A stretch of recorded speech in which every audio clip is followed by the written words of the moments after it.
तो चलिए दोस्तों, आज मैं आपको गणेश जी की खीर वाली कहानी सुनाता हूँ। एक बार गणेश जी ने पृथ्वी के लोगों की परीक्षा लेने का विचार किया। वे अपना रूप बदलकर पृथ्वी पर भ्रमण करने लगे। उन्होंने एक बालक का रूप बना लिया।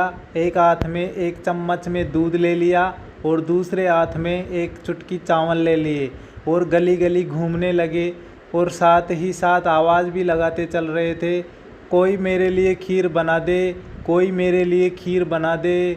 लेकिन कोई भी उनकी बात पर ध्यान नहीं दे रहा था, बल्कि लोग उन पर हंस रहे थे। वे लगातार एक गांव के बाद दूसरे गांव इसी तरह चक्कर लगाते हुए पुकारते रहे, पर कोई खीर बनाने के लिए तैयार नहीं था। सुबह से शाम हो गई, गणेश जी लगातार घूमते रहे और अंत में एक बुढ़िया शाम के वक्त अपनी झोंपड़ी के बाहर बैठी हुई थी।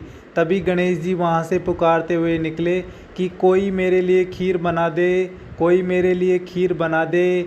बुढ़िया बहुत कोमल हृदय वाली स्त्री थी। उसने कहा, बेटा मैं तेरी खीर बना देती हूँ।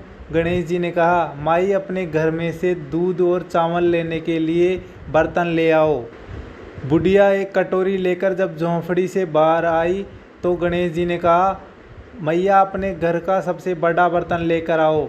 बुढ़िया को थोड़ी झुंझलाहट हुई, पर उसने कहा, चलो बच्चे का मन रख लेती हूँ, और अंदर जाकर वह अपने घर का सबसे बड़ा पतीला लेकर बाहर आई। गणेश जी ने चम्मच में से दूध पतीले में उड़ेलना शुरू किया। तब बुढ़िया के आश्चर्य की सीमा न रही जब उसने देखा दूध से पूरा पतीला भर गया है। एक के बाद एक बर्तन झोंपड़ी से बाहर लाती गई और उसमें गणेश जी दूध भरते चले गए।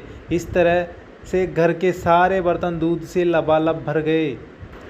गणेश भगवान ने बुढ़िया से कहा, मैं स्नान करके आता हूँ, तब तक तुम खीर बना लो, मैं वापस आकर खाऊंगा। बुढ़िया ने पूछा, मैं इतनी सारी खीर का क्या करूँगी? इस पर गणपति जी बोले, सारे गांव को दावत दे दो। बुढ़िया ने बड़े प्यार से मन लगाकर खीर बनाई। खीर की भीनी भीनी मीठी मीठी खुशबू चारों दिशाओं में फैल गई। खीर बनाने के बाद वह हर घर में जाकर खीर खाने का न्योता देने लगी। लोग उस पर हंस रहे थे। बुढ़िया के घर में खाने को दाना नहीं है और यह सारे गांव को खीर खाने की दावत दे रही है। लोगों को आश्चर्य हुआ और खीर की खुशबू से लोग खींचे चले आए। सारा गांव बुढ़िया के घर में इकट्ठा हो गया। जब बुढ़िया की बहू को दावत की बात मालूम हुई तब वह सबसे पहले वहां पहुंच गई। उसने खीर से भरे पतीले को जब देखा तो उसके मुंह में पानी आ गया।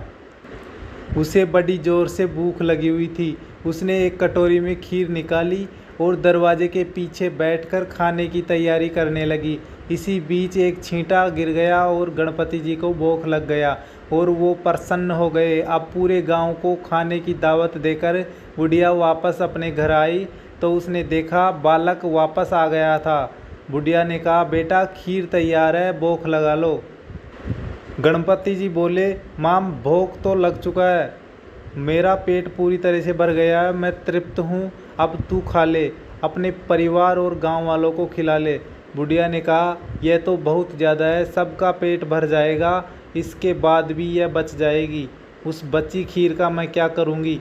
इस पर गणेश जी बोले, उस बची खीर को रात में अपने घर के चारों कोनों में रख देना। और बुढ़िया ने ऐसा ही किया। जब सारा गांव जी भर खाना खा चुका था तब भी ढेर सारी खीर बच गई। उसने उसके पात्रों को अपने घर के चारों तरफ रख दिए। सुबह उठकर उसने देखा तो पतीलों में खीर के स्थान पर हीरे जवाहरात और मोती भर गए थे। वह बहुत खुश थी। उसकी सारी दरिद्रता दूर हो गई और वह आराम से रहने लगी।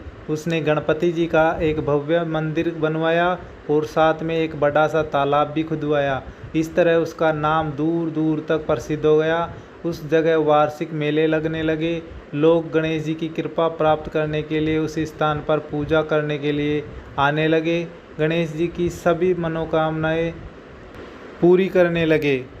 कहानी के अंत में मैं यही कामना करता हूँ कि गणेश जी ने जैसी कृपा उस बुढ़िया पर की वैसी कृपा हम सब पर करना, हम सब पर करना।